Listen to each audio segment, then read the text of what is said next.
nouveau patriarche Yebokolo, quel est ton sentiment présentement? C'est un sentiment de fierté. Fierté d'abord pour avoir été choisi par ma communauté pour présider à sa destinée. C'est aussi un sentiment de responsabilité parce que j'envisage la tâche ardue qui est derrière et qui exige à quelqu'un qui a été choisi comme moi de conduire aux destinées de la communauté. Et conduire aux destinées de la communauté, c'est œuvrer pour le développement, œuvrer pour la paix, œuvrer pour la prospérité, pour la solidarité, pour la fraternité, œuvrer aussi pour l'unité et pour faire en sorte que notre communauté, notre grande communauté Yebokolo s'intègre dans le monde contemporain d'aujourd'hui qui est très complexe. Donc, comme je l'ai dit, fierté, responsabilité, mais aussi un sentiment de gratitude. Gratitude vis-à-vis de tous les ancêtres qui ont bien voulu présider au choix qui aboutit aujourd'hui et qui, j'ai la certitude, vont nous accompagner dans les actions futures qu'il y a à mener.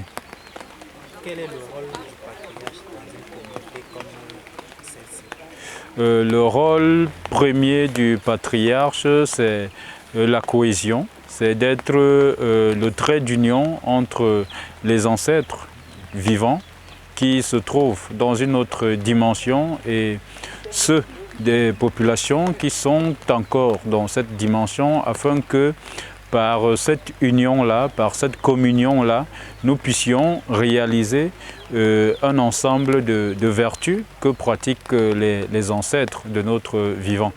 Donc c'est une mission de cohésion, c'est une mission de sensibilisation dans le sens de rappeler toujours les liens séculaires qui ont contribué à la construction, à la consolidation de notre communauté.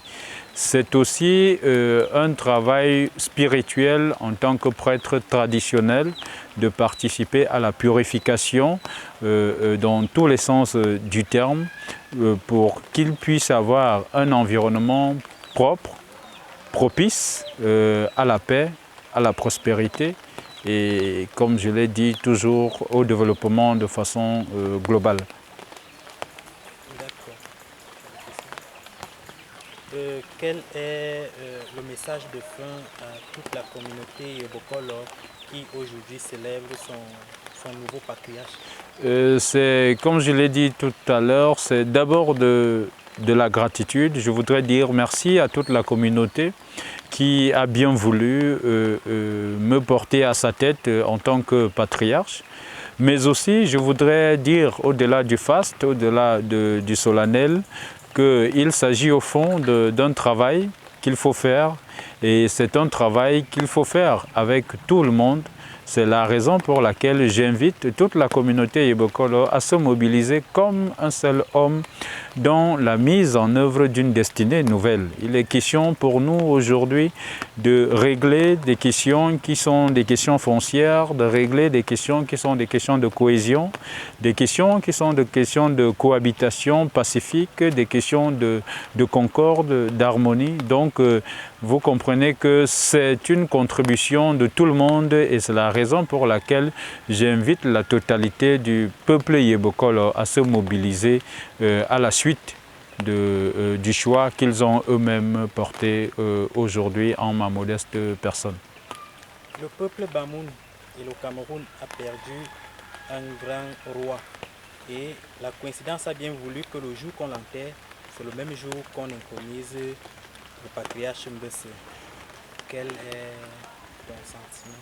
Je voudrais, au nom de toute la communauté Yebokolo, je voudrais présenter nos sincères condoléances, notre compassion à toute la communauté Bamoun qui a perdu non seulement un monument, mais encore un homme de grande facture. Vous savez, obtenir ou alors fabriquer, si vous me passez l'expression, un patriarche un chef de la trempe du sultan qui s'en est allé, c'est un travail fastidieux. Et c'est la raison pour laquelle, tout en leur adressant nos félicitations, nous y joignons nos condoléances. Et évidemment que dans notre façon de concevoir, tout est lié.